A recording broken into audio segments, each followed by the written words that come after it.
Okay, welcome everyone to the 2023 BC Radon Workshop, hosted by the BC Lung Foundation. My name is Noah Quastel. I'm the Director of Law and Policy on Healthy Indoor Environments at the BC Lung Foundation.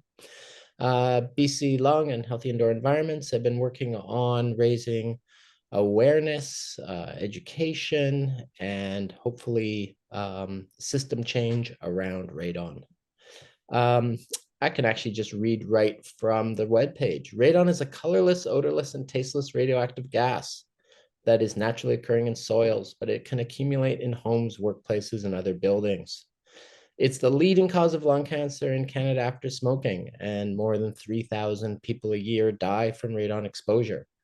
Not enough people know about it, and very few buildings are being changed. So to address radon, we're really looking at transforming our buildings. For individual homeowners, it can be as simple as testing and mitigating. For larger buildings, again, it's testing and mitigating, but we tend to need to get businesses and governments on board to take the issue seriously. And that's where it becomes an issue of policy change. We really want to stress that changing the building stock is something we need to do anyways as a society to generally improve health and especially around climate change to decarbonize buildings. And we want to stress that radon is an important component of that, and there shouldn't be any conflict. We should have healthy buildings and zero carbon buildings. And that is going to be something we're doing in this generation. And for us, it's vital that radon be part of that. I wanted to make sure we have a territorial acknowledgement.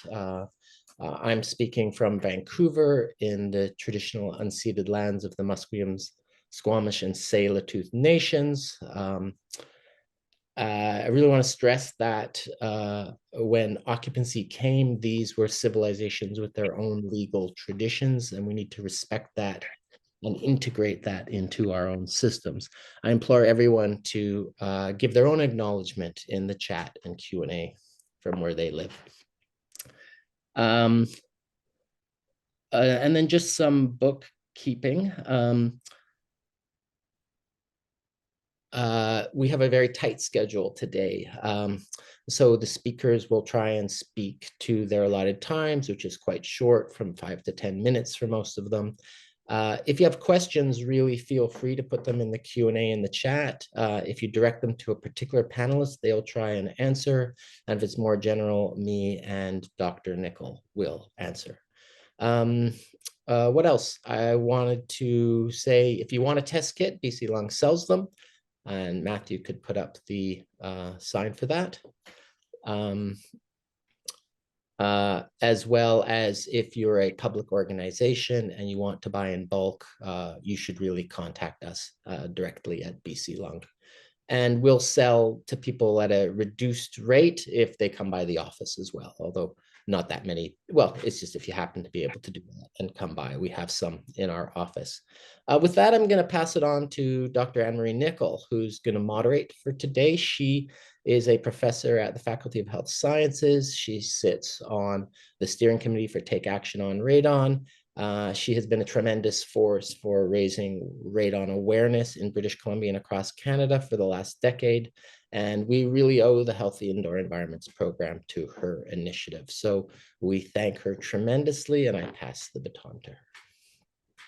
Thank you, Noah. And welcome to everyone and all the familiar names in the chat. And today is kind of like Christmas for me because all my favorite people all get to show up all at once at this one day, and then I get to see you all. So I'm very excited to be here today. And thanks to BC Lung for hosting this event. And while this is the BC Radon Workshop, we have people all the way from Alaska to Quebec. So there's lots of folks from different provinces, which is great.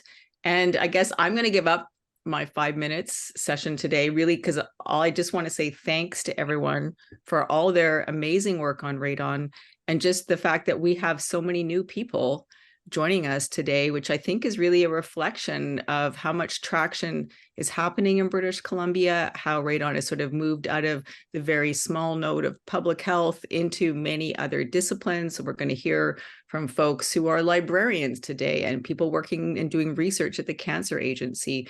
And it's from the update from the BC CDC. And so, yeah, it just warms my heart that you're all here.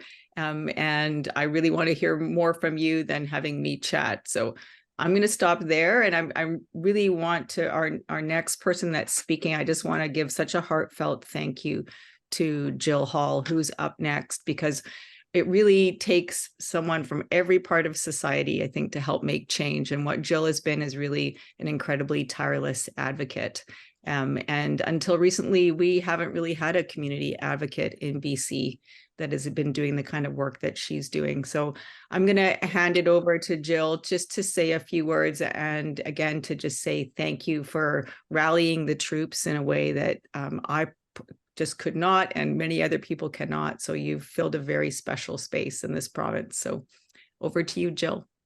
Can I jump in for a minute? Oh, yeah. Yeah, I forgot to say, it's sort of important. We're recording the webinar, so people should know if what they say is public, and it will go up on the website. So if there's something you want to know about, you can go back and look on the website under the workshop. So everyone should know that before we get going, and I should have said it earlier. So Jill, please talk. Okay, thank you. Okay, so my name is Jill Hall. I'm born and raised in Chilliwack. Just a little bit of history about myself. I was an RN for 22 years and more recently a realtor for 21 years. So I do have a strong connection with the medical community and also a strong connection with the realtor community, which has really helped me advance my cause. Plus, being a long-term resident in Chilliwack, I've got strong connections throughout the community, including, with local government officials, just because of my length of time of living in this area, and my family also. So I was diagnosed with radon-induced lung cancer in February 2021. I am a non-smoker. With DNA testing, etc., it was discovered that it is directly linked to radon exposure. So therefore, I tested my home. I had readings of 685 BQ3. Then we reached out, we did all our family homes, all had high levels. One home had 1,000 BQM3. My parents' home, 1960s, where I resided in the basement, had 400. And my previous home had readings of over 200. So I more or less have lived with radon throughout my life. And now I suffer the consequences. With my brothers, they're local builders. They have been a huge asset for me. And we have been testing homes locally, which has really raised the alarm in our community, because we have found radon levels in multiple entities, including the Chilliwack General Hospital, the University of the Fraser Valley. Now, these two entities are also testing more extensively for radon. School District 33 is testing for radon. The City of Chilliwack is testing all their buildings. I can't state the support that I've received from local government, my City of Chilliwack, Fraser Valley Regional District, and also BCRA. BCRA has, like, for a realtor association, has really stood up. They've got multiple courses. They're putting out emails to realtors. So that being said, the support I've received is like super commendable, but I do have to state that my initial contact, which I thought, and I'm not trying to offend anyone, but my initial contact I felt was this is a public health issue. So right from the start, 2.5+ years ago, I contacted public health, and I have made multiple phone calls, emails, more or less begging to speak to a MHO for Fraser Health, with absolutely no response. That's been over 2.5 years. Now, more recently, I wrote a letter, an open letter to Ingrid Tyler. I guess she's the Chief Acting Officer for Fraser Health Public Health. And that was mid-October. I still have not received a response. And there was also a coinciding news article written with the statement stating cancer-stricken realtor calls on public health to raise radon awareness. Please let me know if I go over my limit. I want to also let public health know, because this is probably one opportunity that I can actually voice my opinion to public health, because I haven't been able to up to date, is that the municipalities are not set up to support public health measures. They don't have the funding, they don't have the staff. Now, that being said, environmental services for Chilliwack and Fraser Valley Regional District have stepped up limitedly with support from BC Lung and Take Action on Radon. $500 last year, $500 this year. I mean, that is actually very dismal. I realize there's lack of funding, but I am calling on public health and BC government to step up. This zero net carbon air efficient homes is killing us. You radon experts have been touting this for the last 20 years and they're not listening. So I refuse to be the canary in the coal mine that silently dies. Also, like Fraser Valley Regional Library, they've got radon detectors. Why are all these other entities having to step up when I feel this is a public health, it will be a public health crisis. And I'm one of the few that are speaking up to it. Most people die a silent death with lung cancer. Sorry, is that time up or do I still more time or? Okay, Yep. one last comment. Couple more minutes. Yes, go ahead, Jill. Okay, great. So one last comment I'd like to make. I have been keeping a very close eye on Fraser Health Public Health website. Now, I have noticed that there has been a little video put out which does not address the radon concerns that we have found in multiple homes. And I can tell you, because I am the forefront for my community, I am getting, and I also would like to note, I am on chemo every 3 weeks. So this is not an easy task to take on public awareness, because as a realtor, I'm very public and I get a lot of calls from the public. I continue to get calls from the public. We now are supplying the public with radon detectors personally, but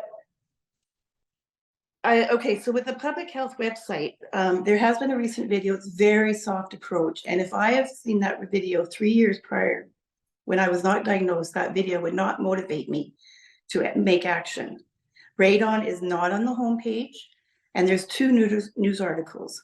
This is radon, November is radon month. Like, public health, please step up. And this is not a Fraser Health issue. This is a provincial health issue.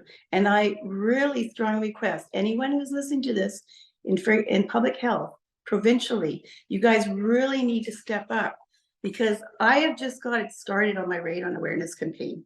Just got started. I am nowhere near done.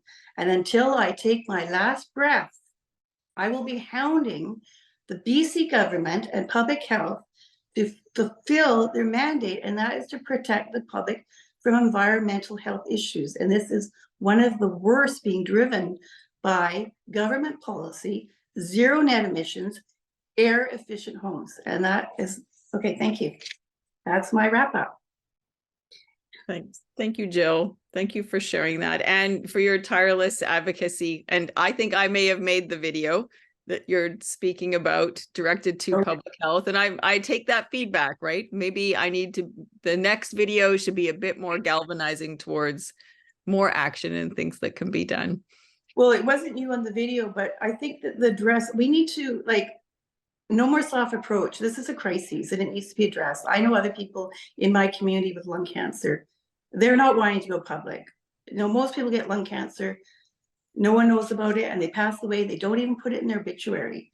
So they get just full on, radon is here. We need to address it. So I hope I haven't offended anyone, but I'm very passionate. I can see that. And it's great that you've shared that with everyone. And what an excellent way to start off this day. So thank you. Thank you. Okay, Noah, I'm going to hand the baton of this session back to you. And look at that. You're perfectly on time, Jill. So thank you very much. Thank you. I mean, we could have our next speaker at this point. I didn't prepare anything, and I think we have someone else lined up for 10:15. Yes. Lots of comments in the chat, Jill, so feel free. Sorry, I don't know how to respond to those. I'm not very technical, Okay, but I'll try on your behalf. okay, thank you. And also, if anyone wants to contact me, like my number is in the book or in the paper, whatever. Like I feel free to contact me if anyone wants to further discuss anything.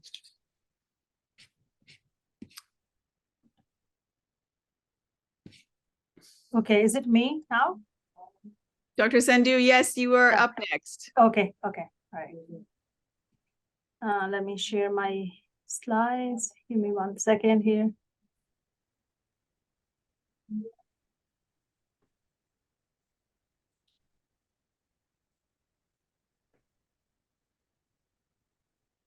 Give me 1 second. I don't know.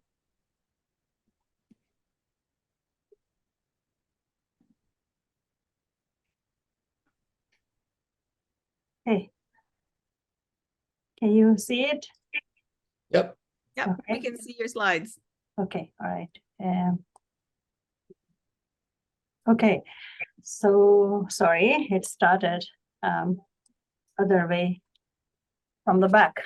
Okay, so I just want to talk about the new project we started at BC Cancer Surrey. And title of the project is the Occupational Radon Level Measurements and the Radon Education and Awareness Program at BC Cancer Surrey. So my name is Gurpreet Sandhu, and I'm the principal investigator of this project. These are our study collaborators. So we are 3 physicists who were involved from the BC Cancer Surrey, and my colleague Vicky Huang, she's not in this. She's not attending the session, but Brennan is there. And we have another colleague from Vancouver, and Dr. Martin Peter Patrick. He's also a co-investigator. He's our provincial radiation safety officer with BC Cancer, and Dr. Nicole from SFU. So how the motivation for this project is actually, it started last year, early last year. If Dr. Nicole, if you remember, you gave a talk with the Kelowna rounds, and I just attended it coincidentally, and then it fascinated me a lot. And I was really attracted with the masses, and I said to myself that I want to learn more about it. At the end of your presentation, you mentioned that there is a conference coming up in Victoria, CARSET. So I keep a very close eye on it. When this is happening, I want to learn more about it. You definitely did a very good job delivering the message. I end up contacting Dr. Nicole that what is this all about? I want to learn more about it. And she ended up sending me a few resources from BC Center of Disease Control, the radon map, etc. And I keep a close eye that when this conference is happening, I end up registering for it and end up attending it in April. And I met all these wonderful people. Many of you are here.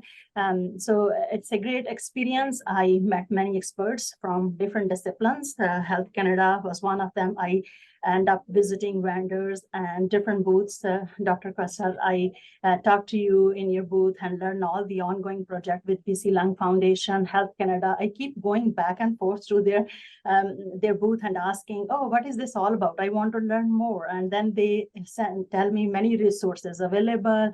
And then I said, oh, I want to test it, but how this is done? And when I keep bothering them, then they refer, okay, why not you come back tomorrow? And then they end up connecting me with Yalda. And then, this is how this communication started, and I start digging for more information. I thoroughly enjoy the conference and all the topics and the discussion happened. It really, fascinated me. So that's from where the whole idea of this current project comes.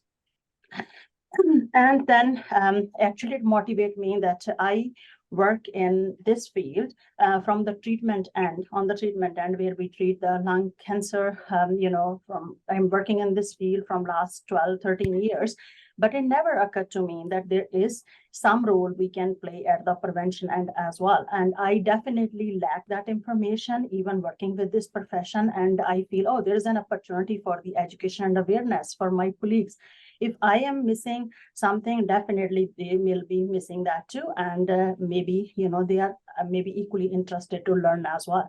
So I recognize that this is one area where we can contribute.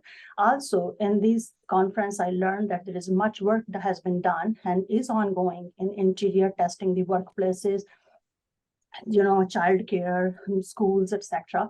And I feel, there may be an opportunity where we can test our workplace as well.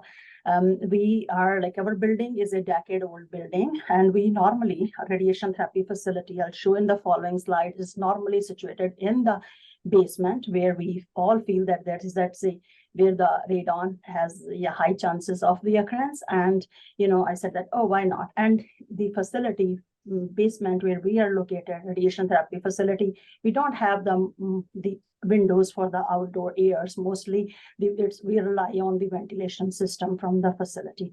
So in this slide, you can see on the left, this is how the radiation therapy bunker look like, the high energetic MV beam, very powerful machines.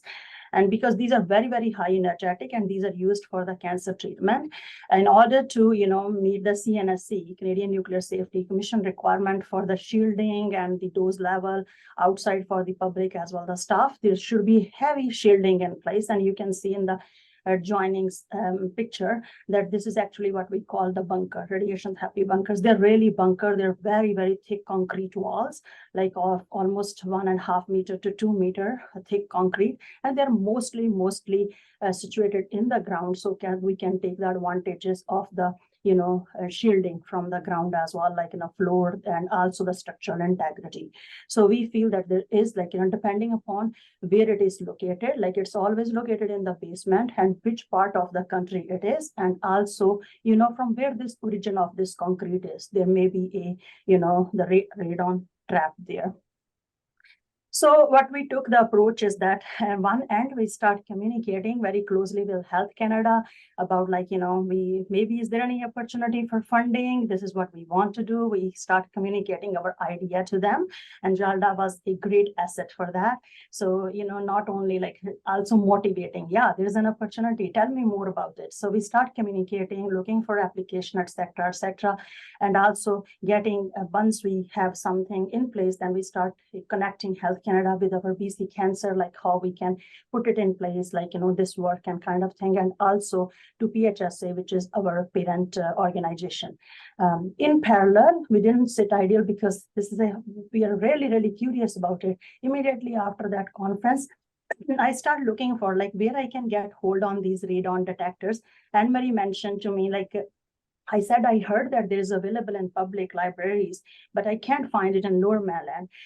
She informed me in the conference, this is very new. There's many detectors, which is hand over to the Lower Mainland libraries. I immediately end up booking few on the public library just to have a feeling how it looks like, what it can do. And then I grab few from the library, end up testing my own home. And, then I learned that there is some available with our BC Cancer Kelowna library. So we borrowed few from them, and we just started, just curious, learn too about it. We know the limitation of these digital detectors, but, we thought this in the meantime, we can do something which we have handy.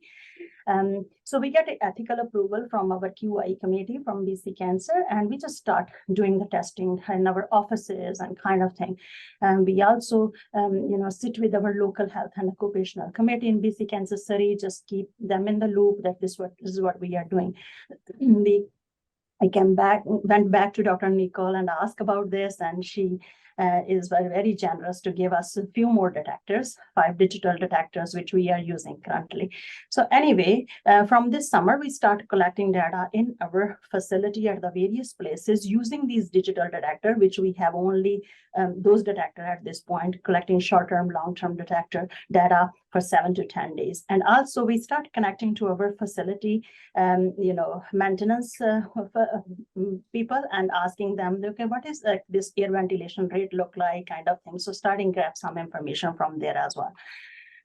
So what we have done so far is that using the AirThing digital detectors, we are collecting some of the data in our facility. We place these detectors at various places in basement, where we have the occupancy more than 4 hours, and which is those offices are in contact with ground and like, concretes, etc. And we are collecting this information in different seasons. We did it in summer, and now we are repeating it in fall, winter. And we are also collecting some information from facility management and operation about the ventilation. This is the basement map of our facility. And this area, we're in the corner, where it's unit 1, 2, 3, those are our radiation therapy bunkers. And these are offices and other things as well. So this star shows that we're 27 locations we have identified where we put the detectors and collecting the information.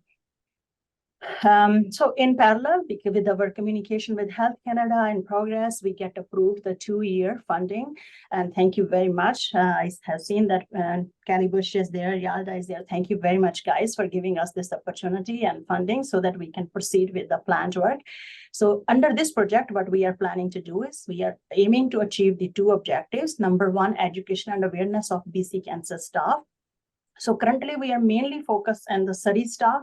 Definitely we try to spread this message as far as we can in the BC Cancer, because we can present this work to our other centers as well. That's not a problem, but this is like for the assessment and, data purpose, like how many people we reach kind of thing. So we just for paperwork, like we are just focusing on the study staff mainly. So we will be giving the presentation by ourselves, educating and awareing them.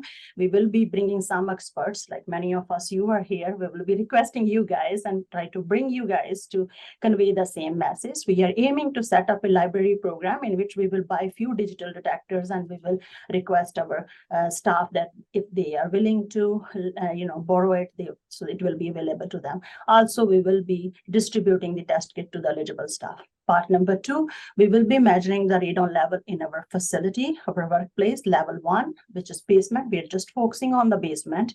And then we will be setting up these long-term detectors, which is CNRPP approved at the various places. And we will be collecting some ventilation data to make this connection, that how this work. Like what is the number and whether they are with the acceptable recommended level of Health Canada. Okay, I want to jump in and sort of impose a bit of a time constraint because we're running quite a bit late. Yeah, I'm done. Yeah, so at the end, I just want to acknowledge Yalda for her help with our application process, our few, co-investigators, and our study administration for supporting this work.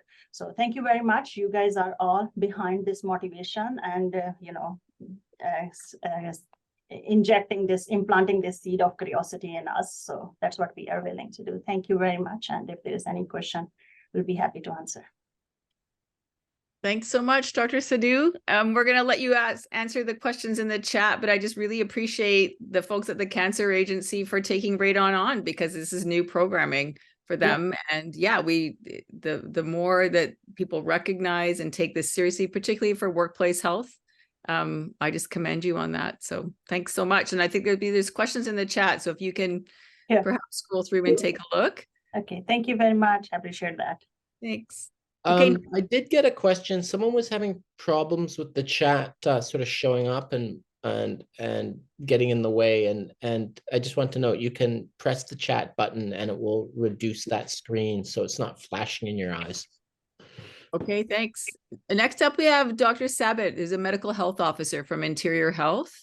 And they've been involved in the school health program, which I know lots of people have been really interested in. And it's something in Interior Health that I know other health regions would really like to do more of. So Dr. Sabit, are you there? And can you load your slides?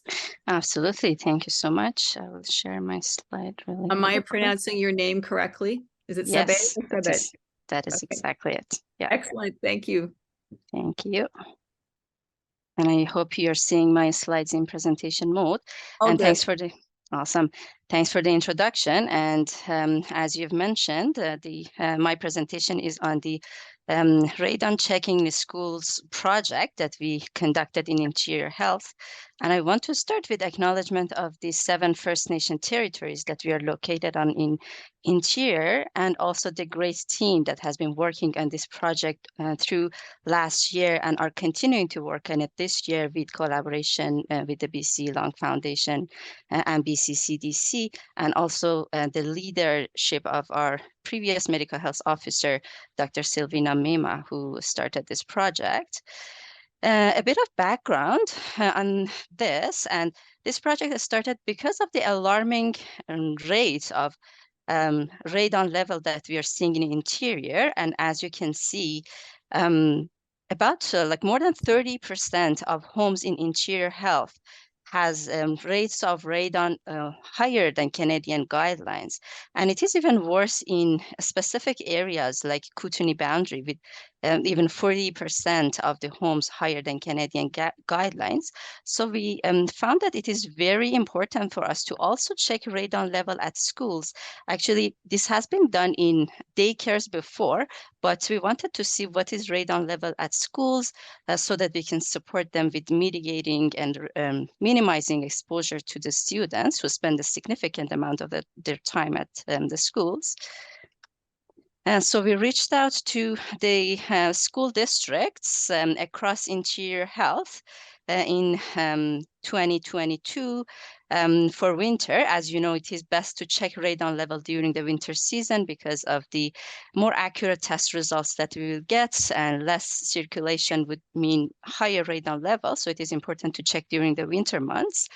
So we got to get interest from many of the school districts and some of our independent schools across interior health, and we supported them with providing them with the detectors and with our environmental public health specialists connected with them directly to interpret the test results, to help them connect to the resources for mitigation for the school districts with higher radon level. And the results that we got was very interesting, and it was a very successful project with having all of our school districts involved in this and sending out their test results. We sent more than 4,000 detectors to the schools, and we found that about 11% of the locations that were checked were higher than Canadian guideline, and with two measurements higher than 600 becquerel per cubic meters, which is quite high. But fortunately, those measurements were not in the classroom areas or the areas that students spend a lot of time at. Some of them has been in like maintenance rooms or the areas that are like storage areas and people don't spend a lot of time at. However, it is a very important finding, and our team is connected with these schools to support them connect with the resources to mitigate these risks. And the next steps of this project is definitely to reach out to the schools that we haven't had their results yet. We have the results from all of the public schools and 10 independent schools. And so this year we are reaching out to more independent schools. And we are also continuing to work with the schools to support them to mitigate the risks for the ones that have tested higher than Canadian guideline. And we continue to increase awareness. One of the main purposes of this project was to increase awareness about checking a radon level, not only at the schools, but also at people's home. So we use the November month, which is the Radon Awareness Month, for a broader campaign to increase awareness. We also have the radon school radon skill test campaign that will happen later this year with the posters that have been sent to the schools by BC Lung Foundation with the specific questions so that we engage the students and also their families to get to know better about how important radon checking is and how they can minimize their risks of future lung cancers by minimizing their exposure to radon. And of course, the bigger picture and the main purpose of this project is to get the homes checked as the place that people spend most of their time at. We will have a broad dissemination of the findings of these projects later on in the summer of 2024 to continue to increase awareness about the importance of checking radon as the only way that we can minimize our risks. And that is the end of my presentation. Thank you so much. Thank you so much. And I think that there may be a few questions for you. And I just have one to start off with. How working with the school, you worked with the school districts or the school boards? We worked with the school districts directly, and our environmental public health, especially it was connected with the managers at the schools as well, so that we are connected with their maintenance engineers at the schools. So we had different connections and at different levels with the schools. So you didn't have to go to the school boards themselves and have a motion passed or anything for them to agree to the testing. You were able to do it directly with the district. Because I think that's one thing people keep running into is at what level of schools should we be connecting with to make radon testing successful? And it can be at any level as long as there is interest in the schools and there is a consensus is in having radon checking as an important step that they need to take. We can start anywhere at the schools. We reached out to the school districts for the public schools and the principals for the independent schools with the site connections that we had with the maintenance managers. Okay, I think that's very helpful. And then we have a follow-up question regarding mitigation of the schools that have tested high. Has there been a commitment for mitigation in those schools? Yes, the schools continue to reach out for help. We are supporting them with the resources and with the information about how the mitigation can happen. And the school districts are supporting their schools in giving them, actually providing them with the resources in addition to the information that we are providing to them. So they are continuing to work on mitigating the risks for the schools that have had higher rates. And the longer term plan is to have a continuous radon checking at those, specifically at those schools who had higher rates of radon identified. Thank you. And we do have a follow-up question about this, is that some of the concerns by school districts is that they're not getting funding from the province to deal with the extra maintenance involved in mitigating. So, and personally, I think there's something very powerful about the fact that public health has come to schools to talk to them directly about this. I mean, parents and advocates, I know we've been trying, but I just thank you so much as public health for taking this on, because I think that your role has really been the thing that has actually galvanized real action on this front.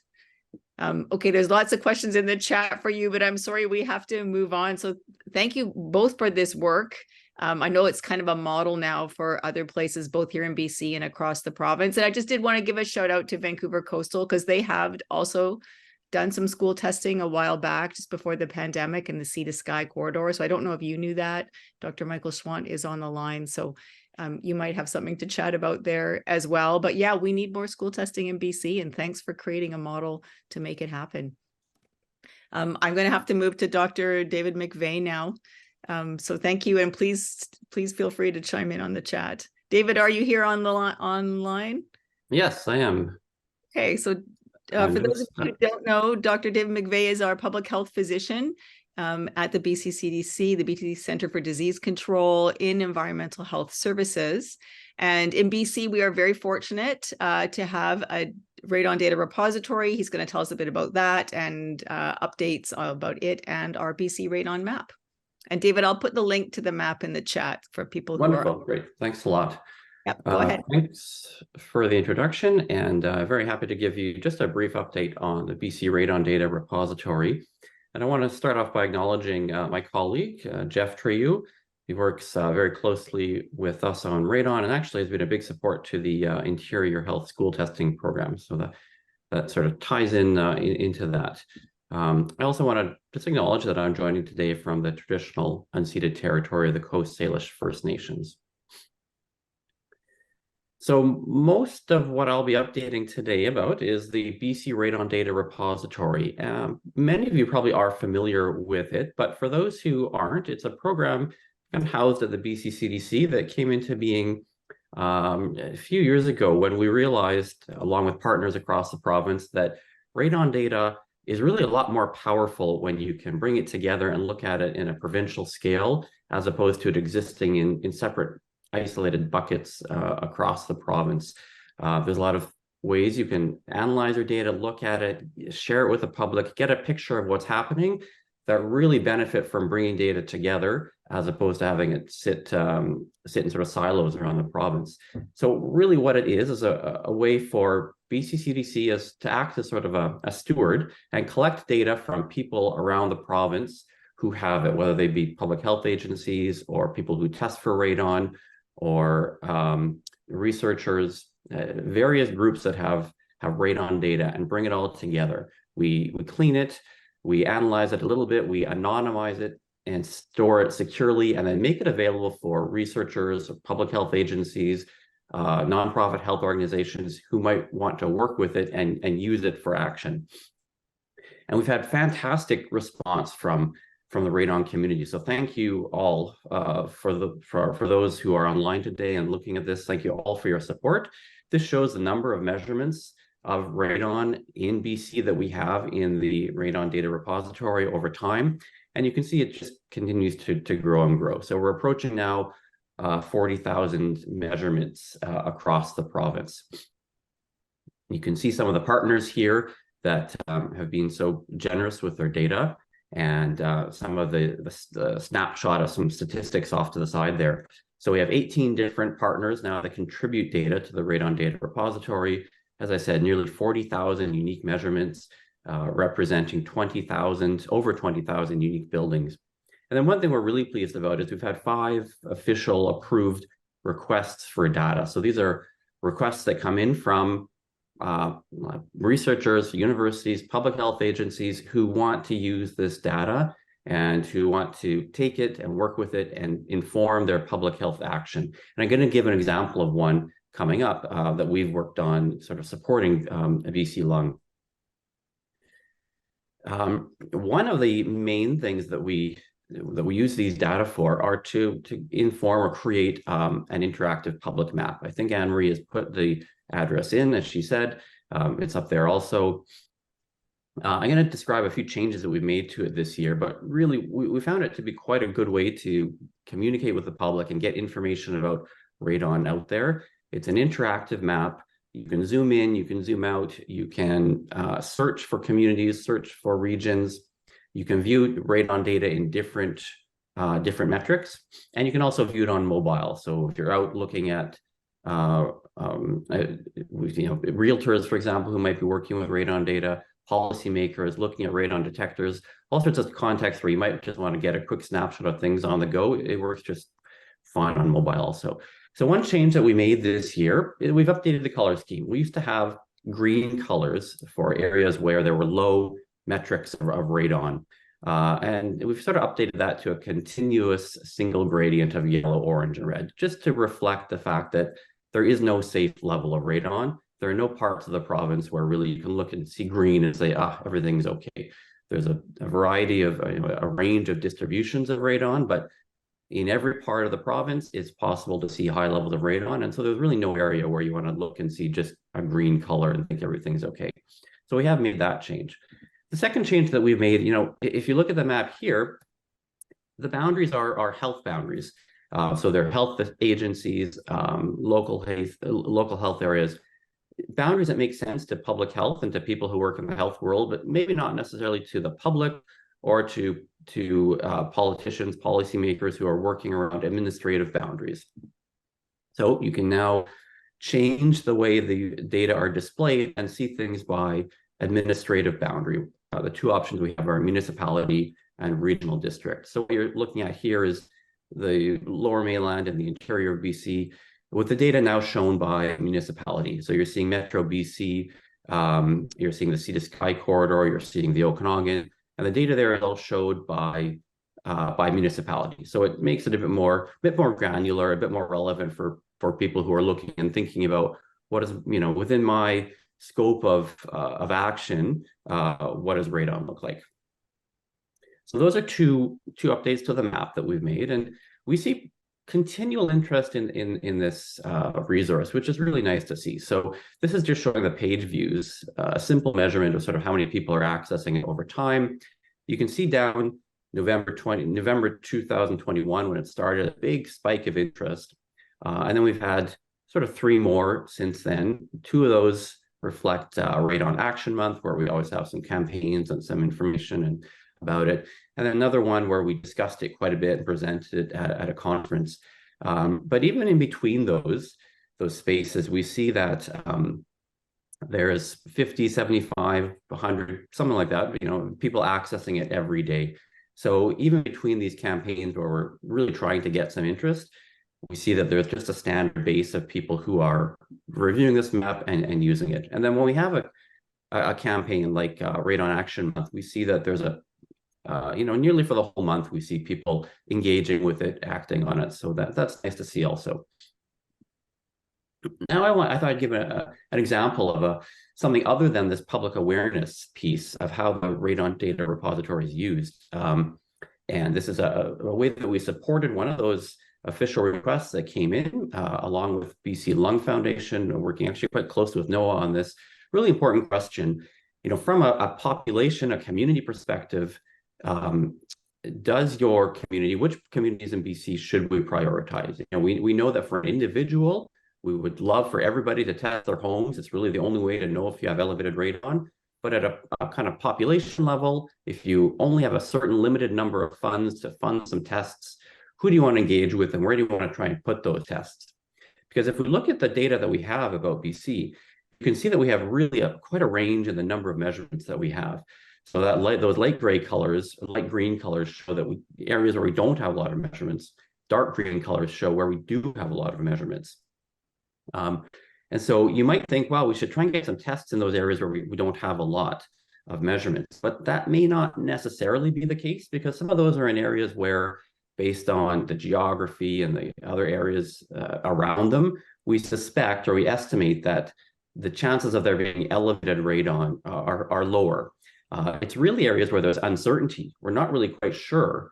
It might be high, it might be low. We don't have a lot of tests. We don't really know what's happening. So we worked with BC Lung to try and combine these concepts of how high is your radon, but also how uncertain are we about it. This is a very zoomed out view. I don't expect you to be able to see any detail on this, but really it's just a way of showing that we were able to order all of the communities in BC. That's what each of those dots represents. Each of those dots with a line on it is a representation of the communities. And we sort of ordered them by a measure of radon, the percent of homes that are over 200 becquerel per meter cubed, which is the Canadian action level. And you see there's a big range across BC, but the other key point here is there's uncertainty. So those long lines attached to each dot show sort of the range that we don't actually know where the community lies. Another key point from that is to remember that when we look at a static image like the BC radon map, it's really helpful, it's useful to get a sense of what things look like across the province, but we really also need to remember that in any given community, you can see really any level of radon. So there's a big range. Just to zoom in a little bit here, showing a bit more detail. Again, each of these dots is a community, and the length of those bars kind of represents the uncertainty. So we're able to help BC Lung and kind of support them and say, look, here are some communities where radon might be quite high in the community, but we're not really sure because there's a lot of uncertainty. You don't have a lot of samples yet. Those are sort of the color-coded ones in red there. And so if you have a limited number of tests you can distribute or a limited amount of time to kind of engage for a particular window like Radon Action Month, here are some communities that might really benefit because they might be quite elevated, but we just don't know yet. So I just want to wrap up with some acknowledgements from Health Canada and CareX, who have funded this work and continue to fund it. And I think I'll leave it there for questions, if there are any. I'll certainly check the chat also and see what I can answer in there. Thanks so much, David. There have been lots of people who are asking for copies of your information in your presentation. Noah put a link. BC Lung does have a report on their website. And if you are okay with us sharing your presentation, of course, this is being recorded, this session, but I think people were specifically interested in some of the slides. So far, there's been no specific questions that I can see for you, except can we have more of what you just said? So okay, sure, I'll take a look. And yeah, the report that we supported BC Lung with is published. I think the link is in there, so that's great. it is. So maybe if you wouldn't, I'm sure people will have questions. So if you wouldn't mind just looking over the Q&A. And Dr. Sadhu, if you're still with us, yes, there's a question in the Q&A for you. If you could try answering that about WorkSafe and whether or not they were involved in your testing program. Thanks for a really interesting presentation, David. And I'm going to turn it over now to Pam Workington, who's going to give us a quick update about the Canadian Association of Radon Scientists and Technologists' most recent work that they've done, and probably a few other things too, including the 100 Test Kit Challenge. So Pam, without much further ado, I'm handing it over to you. Okay, sounds good. And just to clarify, I'm just giving an update on the 100 Test Kit Challenge, but I will give some quick, I can give some updates on others at the end. All right, yeah, so thanks so much, Anne-Marie, and thanks to all who have shared. The 100 Test Kit Challenge is one of the initiatives as part of the Take Action on Radon initiative, and Take Action on Radon is a national initiative funded by Health Canada. We work together, so KARST, Canadian Cancer Society, and Dr. Anne-Marie Nicol, we work together to chair the initiative. And the whole approach is designed to raise awareness across Canada on radon by working together with stakeholders. So the 100 Test Kit Challenge is one of those initiatives, and it works really nicely because we go in and work with communities to not only raise awareness, but as you can see, the objectives of the programs are also to gather radon data and to support participants in taking action on radon. And so I'm going to go over the program. We've been able to do some analysis on the results of our program. And so we wanted to share some of the data. So my name is Pam Workington. I am coming in from Winnipeg, so Treaty 1 territory, home with the Anishinaabe Cree, Ojibwe, and homeland of the Métis and the Dene people. So thank you so much for letting me join in and present. Okay, so the steps of the program. So we designed this program to continually meet these objectives. And so one of the major objectives, as I mentioned, of Take Action on Radon is to raise awareness. And so through each of the steps of the programs, you'll see, and I'll share how we do that. And so as part of the preparation before the launch, we reach out to city officials, and we actually, as Noah and David has shared some of the work that they've done, we've utilized and sort of worked together with BC CDC and BC Lung to be able to target communities. But we do this across the country as part of our initiative to reach out to municipalities and say, hey, what are you doing about radon? And here's a program that's really easy. It's a turnkey program that is free, that provides all the resources to you. And all we need is staff time to help with advertising or getting word out to your community, distributing the kits, which is an easy process, and then also the collection time. So we reach out to communities, talk to them about radon in the context of launching, of looking at signing up for the program. And then once a community has committed, we then meet with the community member who is going to act as our community liaison, and we have an orientation session. So we'll walk through the basics of radon in this orientation session, as well as the basics that they need to know about the program. And then once we've confirmed that we're going to launch a program in a community, then we provide them with a library kit, as we call it, a poster and bookmarks that they can put in a public location in the community to just generally raise awareness and get information out to their communities about radon. And then we start with announcing the program. So we start with just general awareness, and then they will have some posters and information about specifically about the 100 Test Kit Challenge program. We also send letters often to the mayor and council. We provide press release and also resources so that they can post on social media, put an article in their local newsletter, and that sort of thing.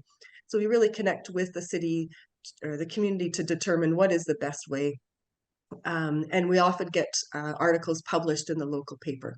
So this is the preparation before the launch. And then at the time of launch, we start the project with an online information session. So we did originally start with an in-person information session. And so you can see we did have over 200. We actually doubled the session in Coquitlam, I think that was. And then also in some of our other programs where we had people lining up the door because they wanted to come and learn about radon. And so since COVID, we've been able to move things online. That has not only allowed us to increase the number of people that join us on the online sessions easily, but also we can record these and make them available. And so I put some of the pictures of the recordings, the Zoom links of people that we've got on our Zoom calls. And really we see these being watched by all sorts of other people in the community. So again, it gives us an opportunity to spread awareness wider than even the participants to others in the community as it gets shared out. And so that starts with the information session, and then we have a period where we distribute the kits. So testing for radon is a long-term process of 91 days. And so that's how we've geared the program to use the 91-day detectors, one-use detectors, so the Alpha Track, like one that is shown on the screen there. These detectors are distributed. We provide communities 100 detectors, and sometimes we've been able to provide more through partnerships with funding organizations such as BC Lung or BC CDC. Sometimes the municipality themselves have come in and kicked in additional funds to say, hey, we want 200 detectors or more detectors. So then they distribute the kits. So we do a 1-week distribution period. And we do it as a community. So really it makes people feel like they're not alone, that they're not the only ones testing. And then it also helps them to take action. We give them deadlines and reminders and those sorts of things. And so through the winter, the tests are in place. And then the follow-up of the program is the collection. So we have a 1-week collection period where people will drop off their detectors to a collection point in the community. It's a simple process, just drop it in a box. Then we will have window clings and pins available so they can pick them up. And again, continuing to help us with raise awareness so that they're sharing with their neighbors and people who come into their home that, hey, we've tested for radon. So we provide those free when they go and pick up the detectors. And then once we get the results back, we analyze the results of the reports, as well as the data survey that we ask people to complete. And we walk through a report meeting with the city officials or the municipality people that we've been working with to answer any questions before we produce a public report. And I'll show you a copy of the public report that we produce for each project. We also do a presentation to the mayor and council, which is, again, a great way to continue the radon awareness in the community. And then we publish the report. And then we also often send letters and inform people in the community or the politicians of the project that we have completed in their communities. Okay, so then we've done some analysis of the project to see how effective are we in meeting our objectives. And so in 2022, after 4 years of the program, we reached out to all of our past participants and said, and asked them a number of questions. And so one of them was, how do you feel that your knowledge on radon has increased? And so a huge percentage said, yes, they had learned more about radon. Another objective of the program is encouraging action. So over the first 5 years of this project, we've been able to work with over 120 communities, 9 provinces, 5 First Nations, and 2 Métis group. We've been able to distribute over 14,000 detectors, of which we've been able to report on 70% of them. 10,000 and over 10,000 homes have been tested, and you can see the distribution by province here. So we've been able to show you how many detectors have started or how many reports we've been issued by province on the map. Another way that we've been able to engage in action is to tell them, look, go tell your neighbors about this, go tell your friends. And so we asked them, are you doing this? We told you you should, but are you? And so over 69% of our participants are telling others. So that's really great to hear. Another highlight is that some of them are talking to their local politicians and taking follow-up action. And so that was really great to see that they are doing other things to take action on radon. And then, of course, we also want them to mitigate. And so we ask them, you know, if you had high levels, then are you mitigating? And so of the participants that tested high above the 200 guideline, 37% of the people mitigated. And so then we had some follow-up action, and I'll share that a little bit later in the presentation about why, what we're seeing in the breakdown of the data of these decision makers. So 37% of the homes that tested high are mitigating. So then another part of the project or the goal is to generate data. And so this is a summary of the results, percentage of homes by community that is above 200. And so we've sorted this by province. So you can see here the blue are BC, orange are Alberta, Saskatchewan, Manitoba, Ontario, Quebec, and so on east. I did just break out the BC numbers so that you can see those numbers. And so we are generating data, and as David McVeigh talked about, that we've been able to share with BC CDC the data, as well as with the BC Lung, and then also with the community. And so I'll show you those reports that we do publish. So we've worked in Fraser Valley, and so last year when we worked in the Fraser Valley, these are some of the reports that we have published. We are doing the report project again in the Fraser Valley this year. And so some of the reports for Harrison and Hope, we had little data, so we haven't publicly published these. We're waiting to summarize it together with more data that we'll get this year, but we have published Chilliwack, Mission, and Cultus Lake. And then we've also worked with the regional district in Central Okanagan. And so for over a number of years, we've been able to publish those reports. And so these are a one-page report that we provide to the community. Again, it gives us an opportunity to continue to raise awareness on radon. The front page of the report provides basic information about radon, as well as survey data from that community. Green are the number of homes that tested below 100. Yellow are the homes that tested between 1 and 200, and red are the ones that tested above 200. It shows the number of homes that were tested as part of the project, as well as the percentage over 200. And then on the backside, there's information about mitigation, building codes in the area. Sometimes there's local municipal has given us a blurb to put in about the radon information for their community and those sorts of things. So we're able to show that as well. And then we were able to dig into more data.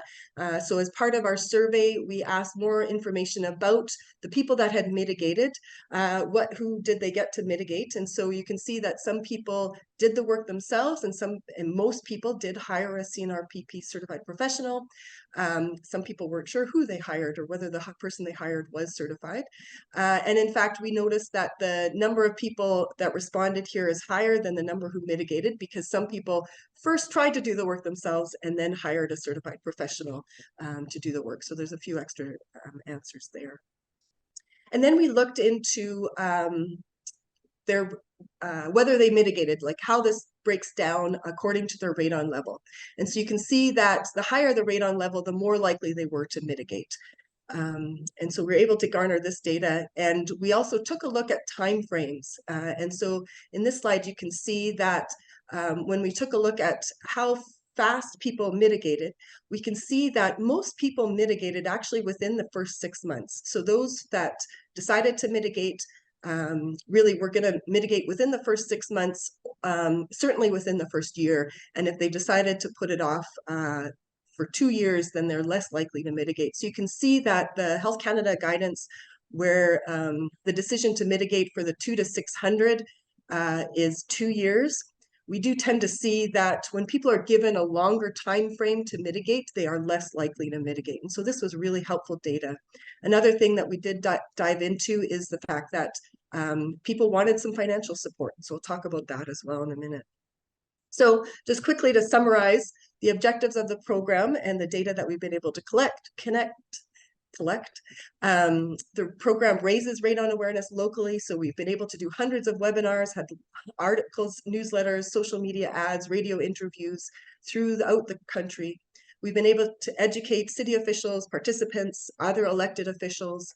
We've been able to gather data across the country. Our average return rate of 70% has resulted in over 10,000 data sets and over 78 community reports. Our follow-up survey data has showed that 37% of the people mitigate within the first 6 months. or sorry, most within the first 6 months.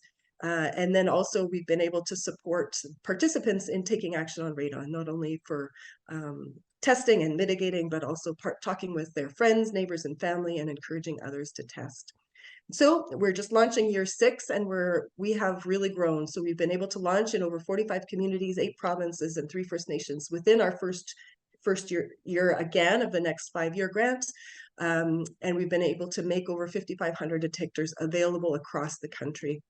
And then another thing that we recognized was that people wanted financial support. So we worked with the Canadian Lung Association to create the Radon Mitigation Grant, and started in Manitoba with the Manitoba Lung Association. And then they did take it nationally. So that's a really great news as well. And just before I go, just a couple of announcements about a mitigation course that is in Kamloops.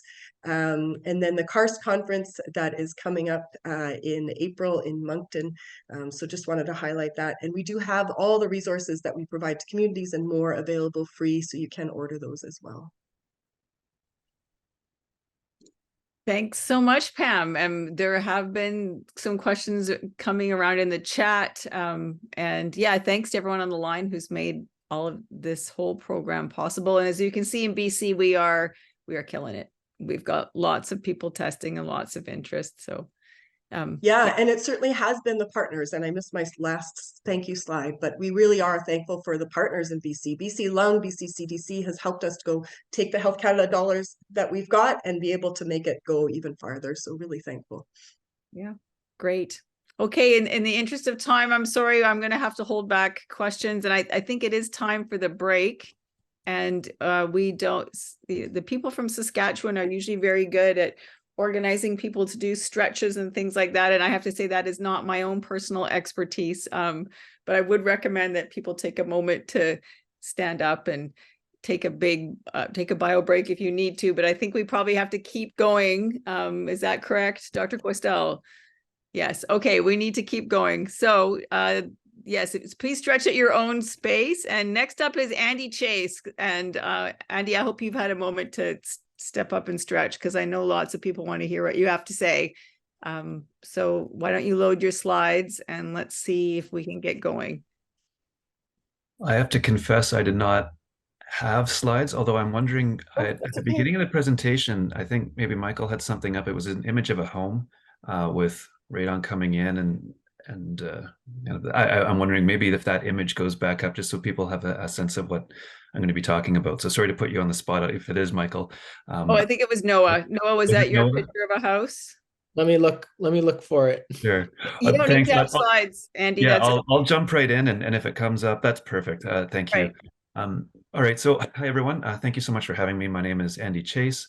I'm currently the Acting Director of Building Codes and Standards with the Building and Safety Standards branch. Building and Safety Standards branch is the branch of the provincial government that updates and administers the British Columbia Building Code. So I'm going to be talking about the building code, and yes, it will get a little bit technical, a little bit dry. I'll try to do what I can to bring that to some life. First things about the building code are the building code applies to design and construction of new homes, alterations to existing homes. So that's actually the activities of construction. It doesn't apply retroactively to existing homes. Existing homes are allowed to be as they are. They are not implicated whenever the building code is updated. Now, where the British Columbia Building Code applies is generally across British Columbia, except on treaty lands where they don't reference the British Columbia Building Code. It also doesn't apply on federal lands. They follow the national code, and it doesn't apply in the city of Vancouver. They've got their own building bylaw. So generally, most areas of the province will be subject to the requirements in the British Columbia Building Code. And I'll say radon was one of the files that I picked up when I joined the branch over 10 years ago. I've been working on it ever since. And although that might seem slow, I just want to let people know there's been a lot of champions, especially on this call. Every word that goes into that is agonizing. It takes so long to get this. So I really want to extend my appreciation, and I hope it's everyone's appreciation for the continued building code development that is happening in BC and also across Canada. That is a lot of work, and it's really the champions that are on this call, and you know who you are, who have driven that. So I'll jump in, and just a quick comment on the codes. Provinces and territories across Canada are trying to harmonize all of their codes, meaning we all want the same rules in place at the same time. But we're not there yet. We're not there yet on radon. There is good work happening nationally. There will be more and more changes. But in the interim, BC had to look, we're going to be adopting our next code very soon. We need to look at what we had and what we needed to do with that in advance of the national code development. So BC has historically had a number of variations. We're going to continue having some variations until at which time we can all align nationally when finally there's a as good or better solution out there. So a quick comment on the British Columbia Building Code for anyone who's following it that closely. I'll say we expect to learn any day now when the next edition will come into force. I feel fairly confidently that it will not be this December 2023, as we had talked about years and years ago. I will say the Construction Codes Reconciliation Agreement that BC endorses has a target date of March 2024 for effective date. So take that for what you will.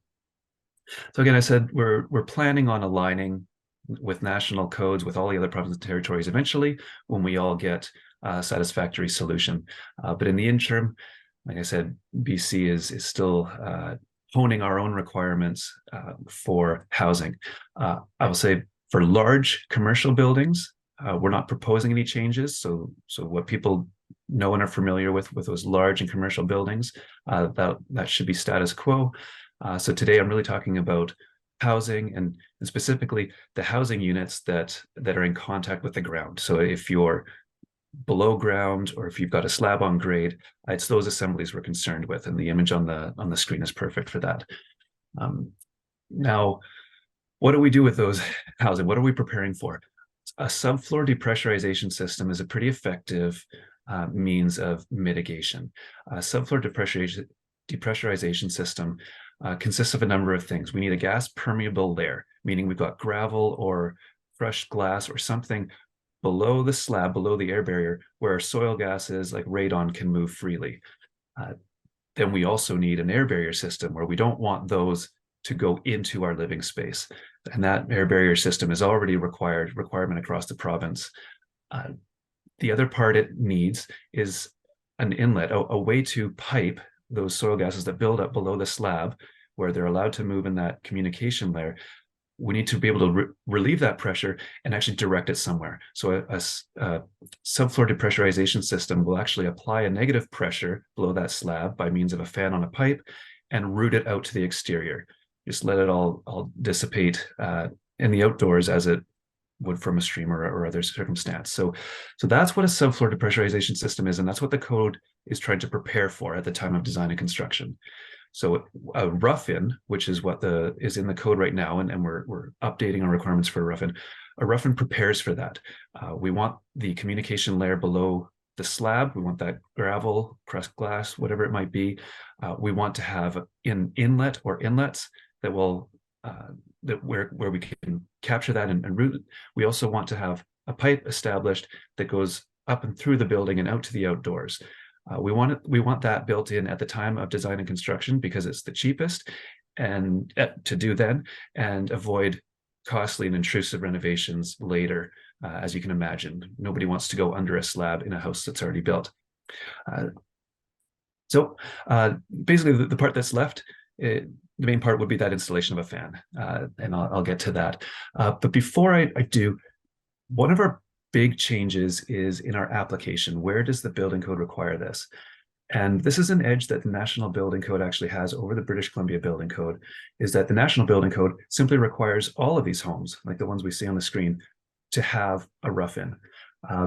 BC historically did not. There were at one time, there were areas of the province where we just didn't have data to say that there were elevated levels of indoor radon. That has changed, and credit to so many people, and I really enjoy all the presentations that we've heard. There's testing, there's data. There is no longer reliable evidence to exempt certain areas of the province from this rough-in requirement. So if those that have been familiar with the British Columbia Building Code, in the back, we had a table that listed locations saying required or not required. That table is no longer. We no longer have reliable evidence to exempt. Therefore, the proposal is for the next edition of the building code to be like the national and require a rough-in every home. So rough-in, I spoke a little bit about that. Essentially, all homes, like I said before, they still get the air barrier system. That's a must. We need to have an air barrier protecting homes from soil gases.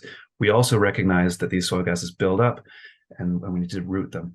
So a rough-in for a subfloor depressurization system is not a passive system. Some of you will be aware that passive systems can rely on some stack effect. It's a natural extraction, negative pressure below, and then exhaust out.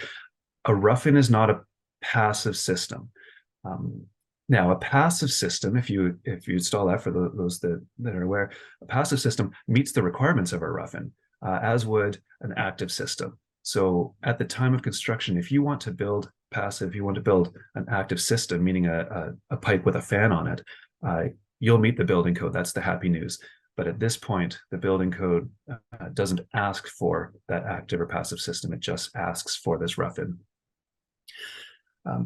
So again, what we've done with our language, BC has a different description of what a rough-in is than the National Building Code. Some of you will be aware that a few years ago, we actually called it an extended rough-in. We've said we want that pipe, but we don't want to just cap it once it's on the inside of our building. We want to route it all the way out. We want, at that time of design and construction, to know where that pipe needs to go, and we need to get it outside. So we've had an extended rough-in now in the code for a little while, and we're doing some housekeeping on our language for that. The plan is, in the next edition, we're going to talk more about that, what that is, make sure that we've got exactly the right stuff in that hard infrastructure of the building that we're not likely to change. And what that means is we've got some more, hopefully, more clear language so that designers know what to do with it, enforcers know what to do with it, on having that inlet or inlets in the communication layer below the slab and that gravel. We've got some more clear language on how to route that pipe. For instance, if you're coming through the conditioned space, that you would be completely in that conditioned space. You're not going to be half buried in a wall. That would allow for stack effect, especially where you route the pipe up through the roof.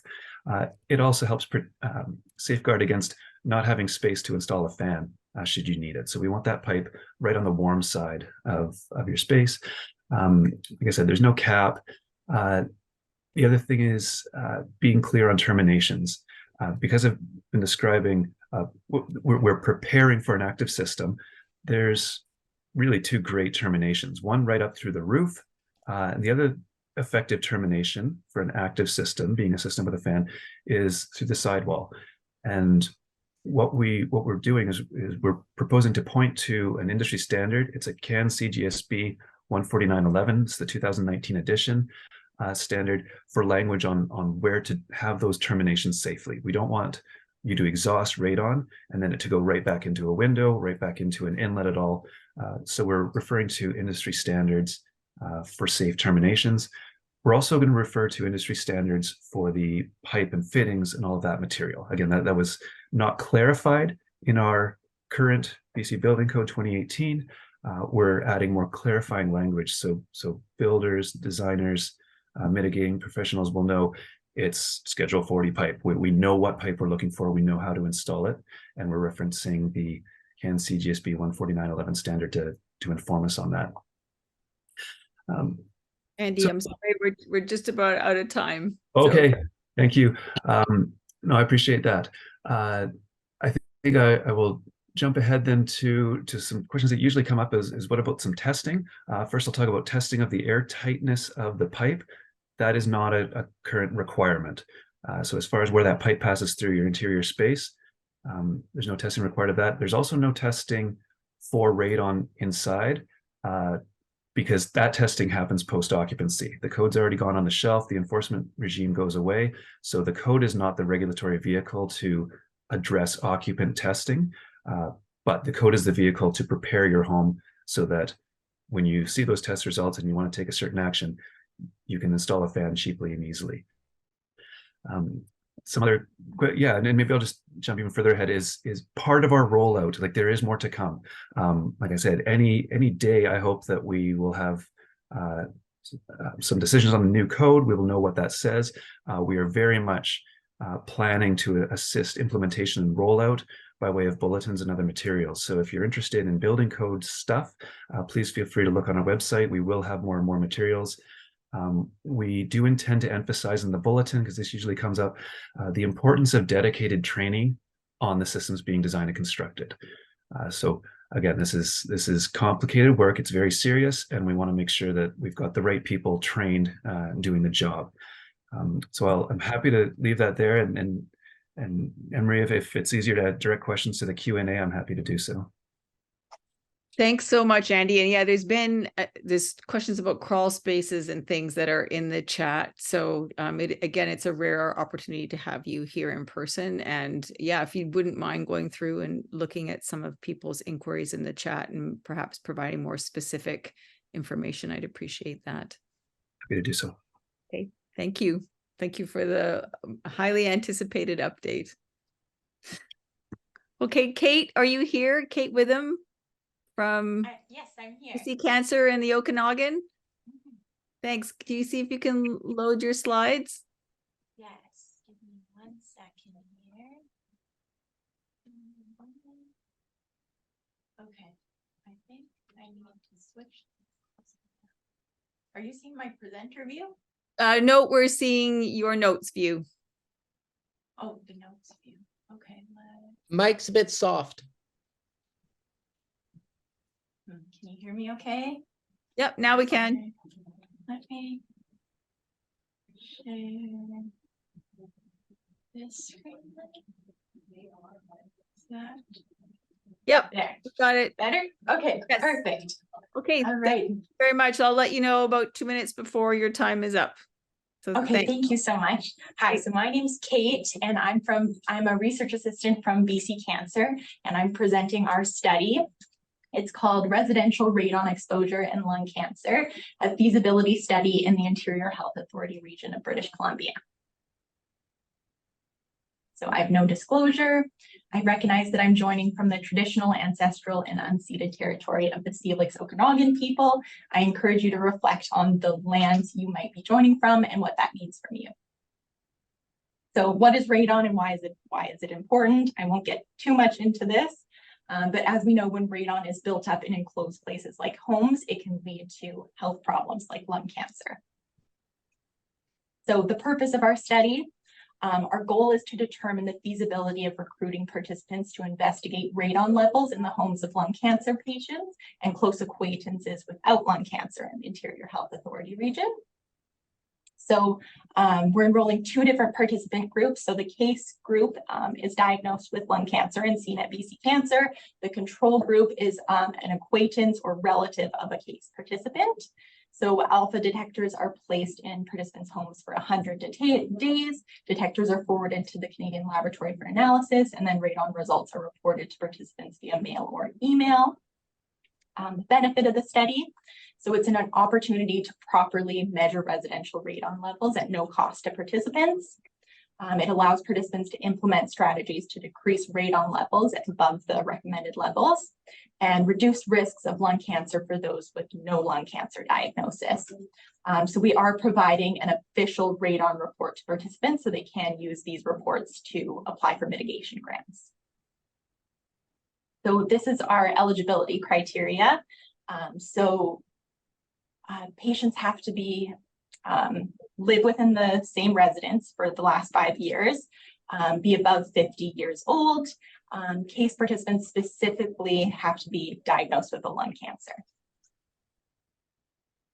So our progress thus far, so we've approached, this is an estimate, but probably about over 433 potential participants. Currently, we've only been able to enroll 63 case participants and 34 control participants. Our goal is to enroll 70 participants in each group. So we have reported results to 17% of participants, awaiting results for 43%, ongoing 17% still have detectors up in their homes.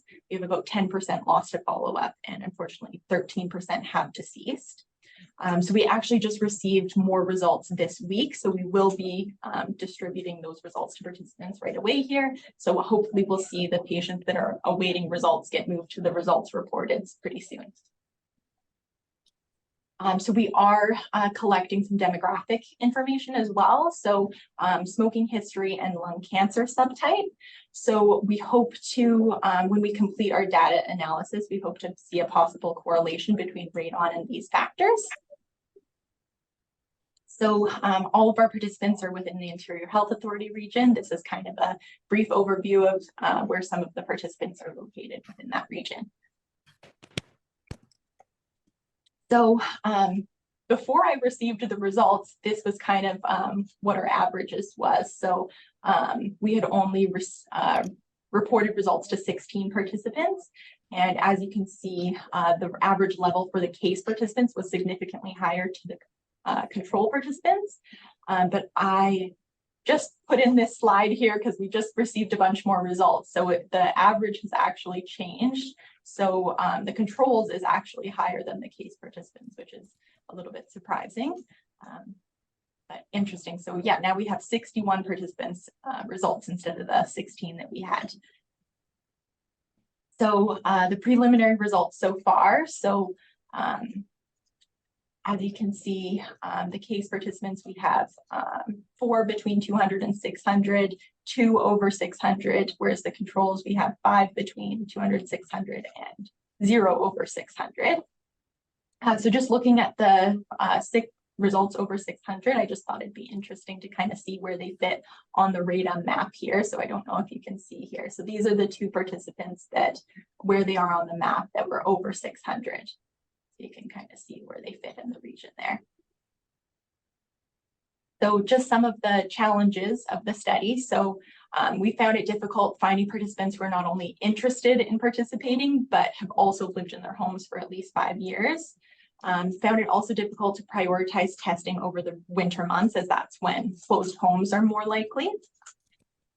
And then we found that one of the challenges is long waits to obtain results. So a lot of our participants have been waiting a long time to receive these results, over 6 months. So I know that a lot of them are going to be really happy to receive the results that we just received this week. And so the long-term goals of the study, so we're hoping to use some of the subjective lifestyle and medical information that we've collected to hypothesize radon exposure and developing lung cancer, as well as a correlation between smoking and the effects of radon exposure with respect to lung cancer. And we want to see if radon predisposes patients to a specific histological subtype of lung cancer. So these are just my acknowledgements. And thank you so much for having me. And if we're running low on time, we can just put some questions in the chat, or feel free to email me.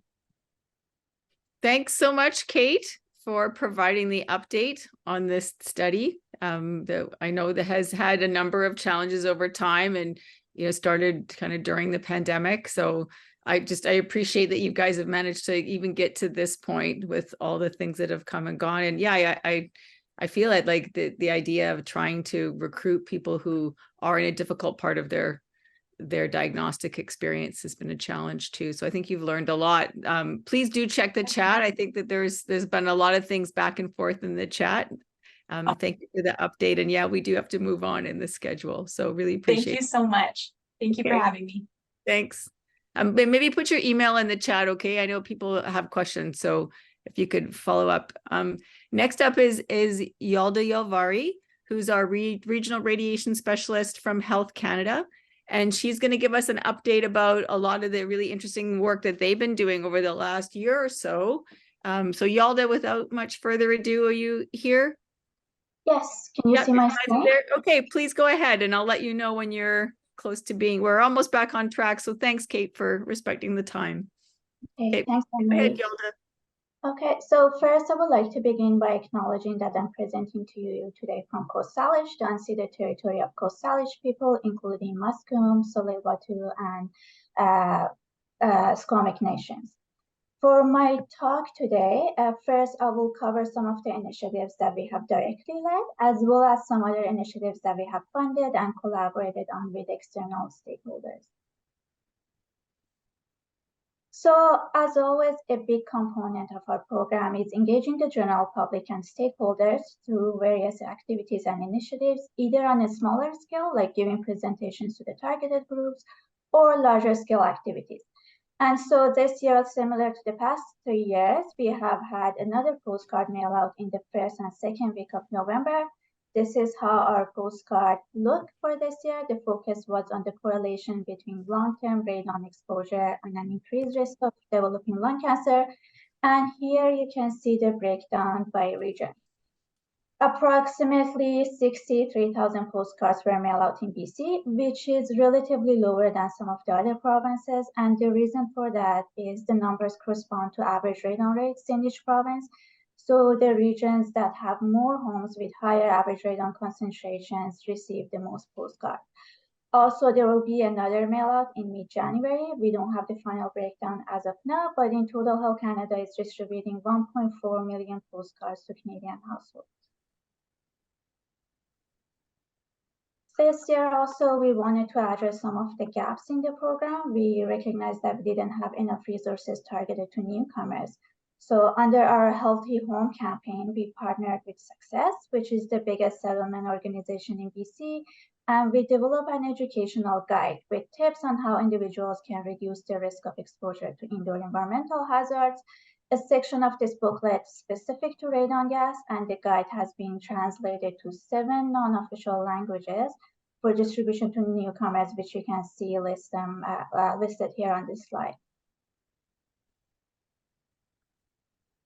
Next is the library discount code initiative. As many of you have already heard, the radon detector library lending program has been gaining popularity across the country and expanding for that reason. And so since our gold standard is long-term testing, we wanted to encourage those who use the digital detectors to screen their homes for radon gas to follow screening with a long-term test. And so this year we are piloting a discount code initiative, which allows patrons to use the promo codes available through participating libraries for purchasing a long-term radon test kit at a reduced price. So here, this is a poster and bookmark that we have developed and distributed to the libraries for the promotion of the program. And on the right side is the coupon slip, which lists the QR codes to the e-commerce of 3 test kit providers across the country. As for the other projects that we are supporting in collaboration with external stakeholders, one is the radon awareness through public transport media with BC Lung, where knowledge translation materials are displayed in media spaces like buses, trains, transit stations during Radon Action Month. This is the 2nd year of the project, and this year the targeted regions of the campaign were the Kootenays, Okanagan, Thompson-Nicola region, North Shore, and Sunshine Coast. We have also supported another radon awareness and testing project with the Regional District of Central Okanagan, which represents Central Okanagan East and West, City of Kelowna, City of West Kelowna, Lake Country, Peachland, and West Bank First Nation. The first objective of the project was to engage workplaces to test their buildings and offices for radon gas.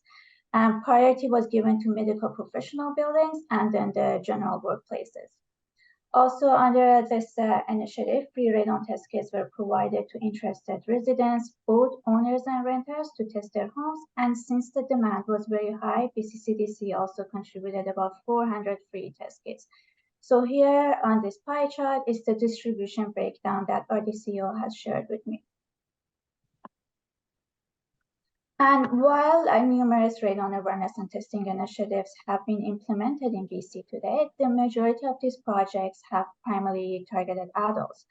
And the absence of radon education integrated into school programs or curriculum is clear. So to bridge this gap, this year we have partnered with Greenbricks, who are experts in developing curriculum programming for young people on important issues affecting their health. And the aim of this project is to create a self-guided toolkit that teachers can use to educate students in grades 7 to 12 on radon gas. So this toolkit will first be piloted in 2 school districts, and after the pilot phase, the Ministry of Education and Physical and Health Education in BC will be engaged to help promote the toolkit and ultimately, hopefully, to integrate radon into school curricula. We are also supporting 2 projects under PHSA, Provincial Health Services Authority. One is with BC Cancer Study, which Dr. Sandhu already covered, and the other one is with BC Center Research Institute. The primary objective is to carry out a feasibility study, and it aims to create a framework for recruiting and enrolling high-risk individuals who have never smoked for low-dose CD screening. And the second objective involves assessing the historical exposure of non-smoker with a family history of lung cancer to 2 specific environmental factors. The first one is PM 2.5, and the other one is residential radon over a 6-month period. So this is a new project, and I will provide the updates on another national or regional platform at a later time. And lastly, you have already heard that the Interior Health, they have started testing their public school. And to support testing all schools, we formed an MOA with the Interior Health Authority to test independent schools. They're still recruiting schools to participate. So if there is any interest, definitely let them know. And here on the right side of this slide, I just wanted to show this new resource that the Health Canada, the National Radon Program, has developed on radon and energy retrofits, which can be found on our website. And finally, it's just here is my contact information. If we don't have time to answer all your questions, please feel free to send me an email, and I would be happy to address your question. Thanks so much, Yalda. And you can see, if people have been, following along with Yalda's presentation, that Health Canada has really made possible many of the initiatives that people have talked about today. So we really, thank you for all your ongoing support for these important programs and the working towards promoting awareness in children and youth and schools. Like, this is fantastic, because then the next generation can't say they didn't know. So we wouldn't be able to do this without you. So thank you so much, Yalda. Thank you. Thank you for having me. Yeah. Okay, we're going to have to move on. Brandon, are you here on deck? And thank you for keeping to your time, Yalda. I appreciate it. Yeah. I am here. I thought Casey was next, but I don't mind going if you want me to. Oh, sorry, Casey, you are next. Apologies. No worries. I'll share my screen. Casey is just a new partner for us in the radon world. So Casey, we're very excited to have you on board, and thank you so much for agreeing to talk today. So please go ahead. Thank you so much for including us. My name is Casey. I work for the Canadian Association of Nurses for the Environment, which is also known as CANE. For the last year, I've been involved in the CANE Radon Outreach Contribution Program, which is funded by Health Canada, and I am the project coordinator for now. I'm going to give you a brief overview of our work.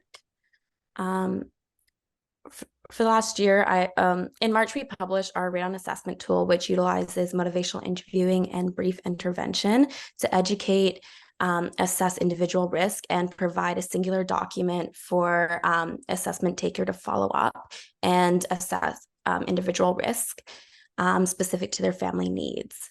Our initiatives are designed for the perinatal demographic, so new parents, for many reasons, naming specifically to prevent long-term exposure risk of radon for children.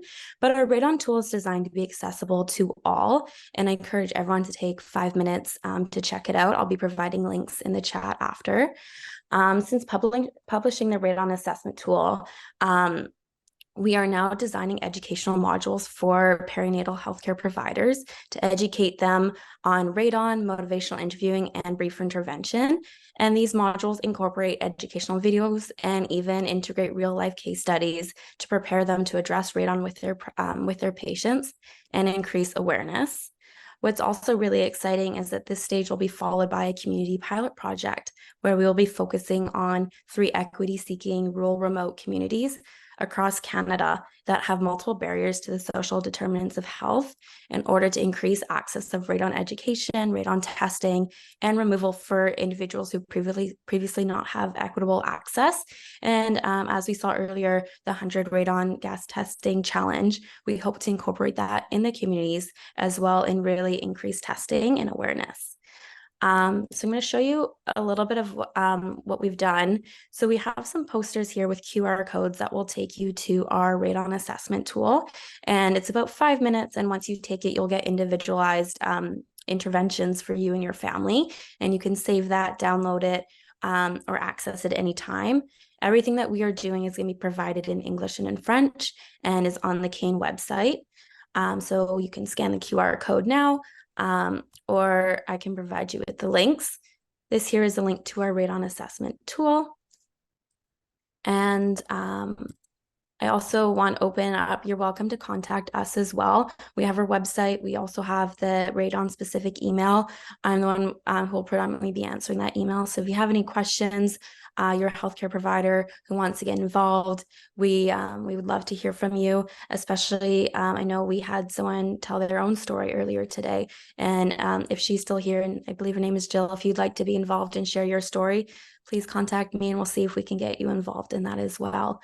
But yeah, I thank you for including me. I'm really excited to be a part of this, and I'm happy to answer any questions, and I will provide links for you in the chat. Thanks so much, Casey. And, this is pretty unique. We have yet to see a focus on the perinatal period. So, hats off to you and your organization for taking this on. And I went through the assessment tool and looked at it, so it's great. So yeah, thanks for so much. And I'm glad that people have had the chance to connect. And yes, please scroll through the chat to see, because there might be some questions that come along after. And since this is still very new, if you take this and you have recommendations for us, don't hesitate to contact us and let us know. We are still adopting our tool, and we'd love to hear from those who are actually using it. Yeah, great to have nurses coming on board too, like really important part of the healthcare system. So thanks so much. Yes, thank you so much, everyone. Okay, Brandon, you're up next. I'll share my screen. 1 second.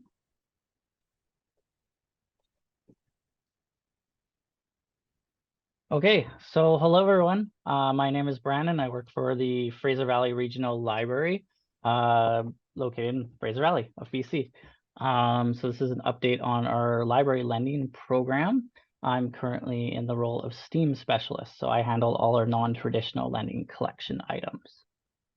So in March of 2023, we launched 100 lending kits through Fraser Valley Regional Library locations. These can be borrowed by the public with a library card for 2 weeks if there's holds on them, or 3 weeks with possible renewals if needed.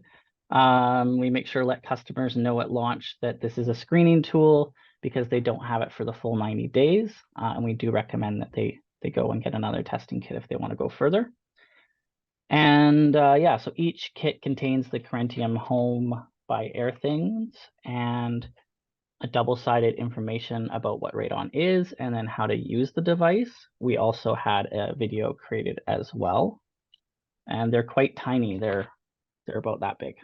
So they've gone over quite well.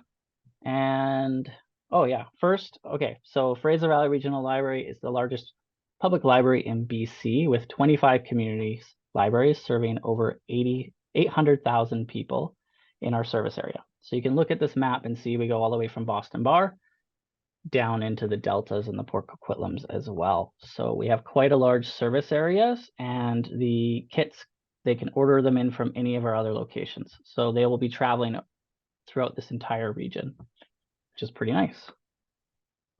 At the height of our demand for radon kits, we had 305 holds on them, and we had that was with 100 of them going out. So 100 of them were in the hands of the customers, and 305 people were on the wait list.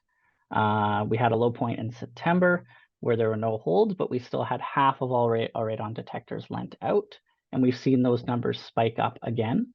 So we have 168 holds currently and 95 radon detectors. There's a few that we're testing right now and getting back out there. Oddly, the only problem we've seemed to have had is the back plate on the thing breaks somehow by customers taking them off and fiddling with batteries. And we don't know why they're doing that, but Air Things is kind enough to replace the parts for us. We've had some really good uptick from our communities.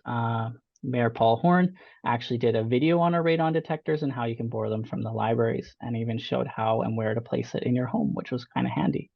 Something interesting about BC regional libraries that you might not know is that our board is made up of representatives of each municipality. So for Fraser Valley Regional Library, we have an elected official from each municipality we serve, and that way we're able to we've done demos to them on all our products and all the things we lend, so they know about radon, and that's now when they're in council meetings and things like that, they have an awareness of it, which we're quite happy about.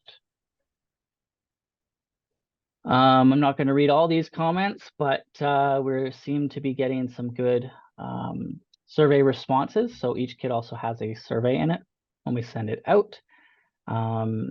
People just seem to really appreciate that they can access it from the library. So we've had about 50 surveys come back, which is actually fairly decent for right now. And of those surveys, 98% of respondents tried radon detectors for the first time. 82% discovered something new about air quality. 72% felt more confident about testing for radon or speaking about radon as well. And 70% felt they better understood the impacts of radon, 70%. So we found those numbers to be pretty good. As I mentioned, the only issues so far are those broken back plates, which is kind of interesting. Before we launched them, we covered the USB port, so people didn't think they could download the data because these ones don't allow for that. But we have people that want to do further testing, and we'll be connecting them with other people that want to actually send their numbers in somewhere as well. For maintenance, we have to recall them and calibrate them, and that we have a plan for that in place as well. So overall, we're quite pleased with how our radon detectors are getting out into the hands of our customers, awareness we're able to raise from it around such an important topic. I wanted to thank everyone here today for all your support as we prepared this new initiative. Jill Hall was at the beginning was instrumental in actually starting us down this path. She phoned our director of customer service, and that's part of the reason we now lend these radon detectors. So thank you to everyone, and thank you again, Anna Marie Nicole, for coming out and presenting for us as well. So thank you all. Thanks so much, Brandon. I do have a quick question for you, because many of the library programs are supported by Health Canada. So can you explain just quickly how you guys managed to purchase 100 radon test kits for your library system? Sure. So we got a grant, and that grant was supposed to go to a number of different things. But when we pitched the idea of healing ourselves, healing our planet as an initiative this year, our CEO thought it was important enough to take some of that grant and send it our way so that we could make this happen. So not only do we lend radon detectors, we launched it at the same time with thermal leak detectors, so people could see energy loss, heat loss in their home. And then we launched solar panels and nature packs for people to get outside. And then we finally just launched air quality monitors, as well as energy meters. So we're very fortunate to have the support of our library board and our CEO to be able to do this. Great. And Jill's role in this, as you pointed out, is not insignificant. And so community pressure can make change. And yeah, this has been a fantastic synergistic partnership. So I appreciate your coming in. Maybe you can come again next year and let us know how it's going, because I sense you may be looking at more detectors to meet some of that demand. So we're hoping to, I'm hoping to fill. It's interesting. We try to have a ratio of 4 holds per 1 item on all of our stuff. We find that's an acceptable rate, but sometimes we have to bump those numbers up when we need to, for sure. And I have the contact information here on the screen if you want to ever reach out. Heather Schooler is our main director of customer experience, and then Diana Marshall is my supervisor, and then you can always contact me as well. Great. Thanks so much. I hope you met some fellow Radon folks online here. I think probably you should connect for sure with Yalda too. Yes, I agree. Thank you. Okay, thanks. Okay, and last but not least, Mathieu Broussard from Health Canada. Are you there, Mathieu? Yes, hello everyone. So can you see my screen? I believe we can. Okay, great. Thank you for having me. I'll try to be consciousness of the time because 10 minutes can go fast in my life. Long story short, we knew at Health Canada since the early days of the radon program that we were finding more radon in small residential buildings than in large buildings. We knew that from the Cross Canada Residential Survey comparing to the federal building testing Matthew, we can't see your slides. Do you have slides or are you just talking? I have slides. I'm sharing slides. Okay. No, we're not seeing your slide. We are seeing you speaking, but not your slides yet. Okay, let me fix this. Okay. I thought maybe you were just gonna wing it, but no. Let me fix this. I'm sorry. No, that's okay. Are you seeing my slides? Still not yet. You could email them to me if you want, and then I'll put my email in the chat and I could do it for you. Oh, no, here we go. Okay. You're seeing my slides? Okay. Yes, not in the presenter view yet, but we're almost there. There, yes. Okay, so back to the topics, finding more radon in small residential buildings. And that was one of our key message of the early postcard we shipped during COVID, because people were spending more time indoors due to due to COVID. So we emphasized the importance of testing your home, even though exposure at home was the main exposure prior to COVID. So it's just more true, you know, after COVID. And it's certainly more true as teleworking and some hybrid working agreements are being more common. Very recently, less than 1 month ago, the Canada Labor Code updated the maximum acceptable concentration for occupational radon for federal employees. So this is a regulation for us at federal level. So it's been harmonized with the 200 radon guideline. In a nutshell, the pilot project, the goal of the pilot project was to assess what's the average exposure, given the fact that employees are spending 40% of the time in the building, public building, and 60% of the time at home, knowing we have more radon at home. So we've tested the office, the real office in Longueuil, in Quebec, and we tested the residence, so where people are teleworking for 32 employees. If the space allocated for teleworking was not in the lowest occupied level, we provided 2 detectors so the employees could test where they're working remotely from home and also the lowest occupied level. So the result of the 33 employees, you can see that among those 32 employees, 5 of them had elevated radon, or radon above the guideline. So consider, and at our office, we were lucky. We're on a 4th floor buildings, mechanically ventilated. So the radon was very low. It was 15 becquerels per cubic meter. So when you're doing the average, 40% of the time at 15 becquerels per cubic meter, and for example, 60% of the time at 275 or so, what was the average? So this next graph presents the average during the working hours, so 8 hours, 7.5 hours a week. Those are the average. 40% of the time in the real office at the 4th floor, and 60% of the time at home. We're very lucky. Only 2 participants were very close of having an average close to the guideline, but all the averages were below the guideline. So that's the good news. The bad news is that if you look at that relatively, and that's what I started the presentation with, is that We know we're finding more radon in small residential building than in large commercial buildings. And when you're doing the ratio over the radon concentration at home, where people are teleworking, compared to the real office radon concentration, we're seeing countless times more radon. And please remind that the radon was very low in our office, but that's a general tendency. We're going to find more radon in small residential buildings. We have tons of data to show this.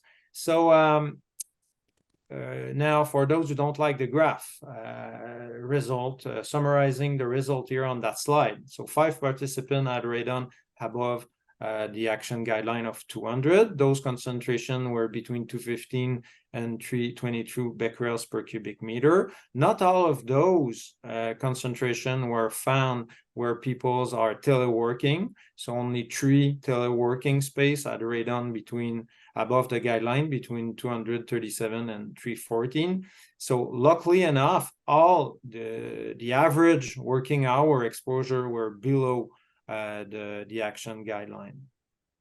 So that's the good news. The bad news is that if you're comparing the radon from the teleworking space compared to the office building space, it was quite higher. If people were working in the basement, on average, it was more than 7 times what they had in the office, ground floor level, more than 6 times, and close to 6 times if they were working from, let's say, the last floor of a cottage. Discussions, time is going well. It's important to understand that we were lucky in this pilot project. We got very close of having an average exposure higher than 200 becquerels per cubic meter. Should we had a measurement above 323 becquerels per cubic meter, if you do the average, 60% of the time 323, 40% of the time at 15, we would have had cases exceeding 200, but we didn't. Upon looking at a data set from the Quebec Lung Association, more than 8,000 data, I was able to estimate that more than 7% of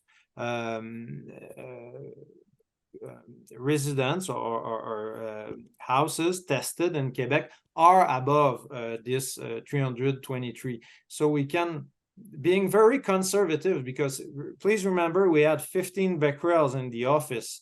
So typically we're finding more radon. This is the lower limit of detection of the alpha tract. So so we can conservatively assess that more than 7% of the people who are teleworking, 60 to 40%, will have radon above the 200 guidelines in Quebec. And please remind that Quebec is not the province where we have more radon. We're finding more radon in other provinces of the country. So this 7% is a conservative number for Quebec, but things are likely to be higher in other provinces. Of course, at federal level, the federal employees, we are lucky because radon exposure is regulated under the Canada Labor Code. It's not the case uniformly. It's not the case all across the country in all province, but the same phenomenon is likely to happen. Now, thinking ahead, conclusion. So we saw that teleworking increased the radon exposure. Possible solution. When you're signing a teleworking agreement or hybrid working agreement, there's a self-assessment form you need to fill to declare the health and safety. So this health and safety form, for example, includes fire prevention, like you need to have fire extinguisher, you have to have smoke alarms. Great, that's important. We all accept that. Those have been in the building codes for decades.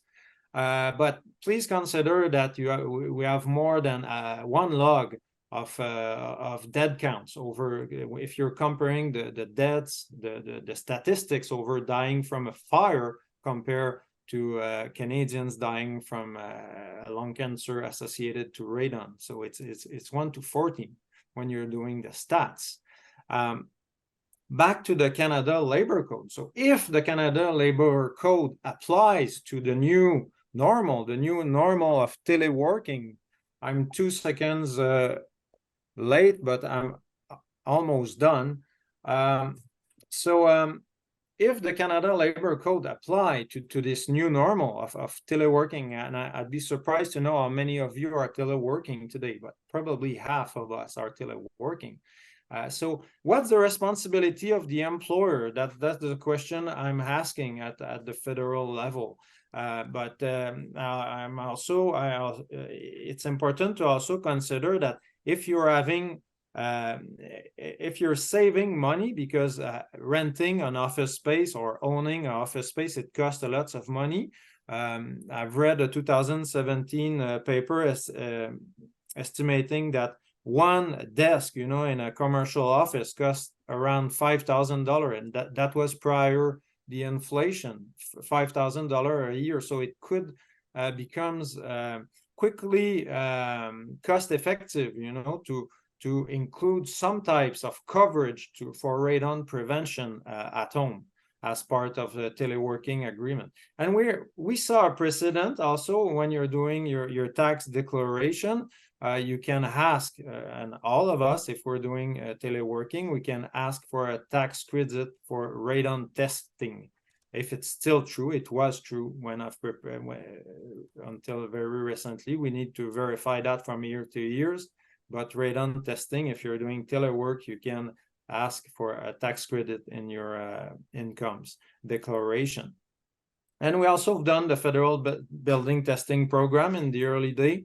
So that was a way to set the examples. We saw numerous public building testing program afterwards. So that could be an interesting program to facilitate the testing from people who are doing teleworking, knowing what we know. So that concludes my presentation. So still feel like playing ostrich. My emails, if you have a question, I'm sorry, my emails, or you can Google my name. So thank you for your attention. Thank you, Mathieu. Thank you for ending on time. If you could put your email in the chat. I think using the Canada Labor Code as a vehicle to promote radon testing for teleworkers is a fantastic idea. We should try it. And I'm going to hand it back over to Noah to make a few concluding remarks. Thank us. We're only 2 minutes over time, so that's kind of amazing, but I think we're going to stick around for a bit. So Noah, back over to you. Sure. Yeah. Last words. Okay, so I'm gonna do a short plug for, I cannot screen share, so I was hoping, I don't know who is, Matthew is up. Oh, okay. I was gonna do a short screen share and show BC Lung's new radon. It's actually BC Lung and the Sask Lung team together. So the advertisements that are going up in buses, there'll be more ads coming, but it goes to this website. So this might be the hard-hitting ad campaign that Jill Hall was hoping for. Right on. So yeah, you can go through it, but maybe this is the most poignant image with the tobacco sign. So I guess just to summarize, we've heard from a lot of people with great initiatives. And it's been a lot of hard work. And I want to say thank you, everyone. This is fantastic. I think the ball is really rolling. But I want to emphasize that we're not going to save lives from reducing radon exposure until homes have less radon in them. And that's what we should be aiming for. And BC Lung advocacy has been for us to get radon out of the built environment, out of our indoor spaces in a generation, all spaces. And when we do that, we'll have a clear improvement in reducing lung cancer mortality and incidences of lung cancer. And so what that requires is really making sure our building stock is changed. So education is a great step. Understanding the problem is a great step. mapping, finessing what the building code should be. The building code only results in 1 or 2% of new homes per year. So we need to look at retrofitting older homes. We need to look at protections for renters, and we need to ensure employees are protected. So that is going to require systemic change. And I want us to all keep focused on making that change happen. And I don't think we should be satisfied or complacent until we know that homes and workplaces in BC and across Canada don't have radon in them.